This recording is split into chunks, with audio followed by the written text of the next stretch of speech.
চাটাই লাগানোর পর প্লাস্টার করার পরে বাবু তো প্রিপারেশন ভালো না, আমি তোমাকে কই প্লাস্টার করবে, করার পরে নিচে যদি টাইলস মারতে চায় টাইলস মারে, তারপরে তোমার হলো রং করে তারপরে তালাই মারতে হবে। রং করার পর, রং করার আগে মারা যাবে না।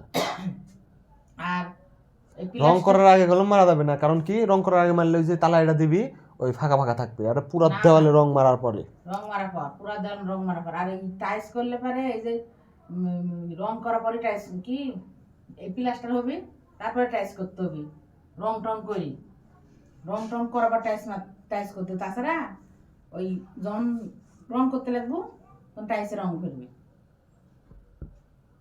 টাইলসটা তাহলে লাস্ট রং ফিনিশিং। করার পর টাইলস লাগাতে হবে, তাছাড়া তোর ফুটা ফুটা টাইলসের মধ্যে রং করলে নষ্ট হবে।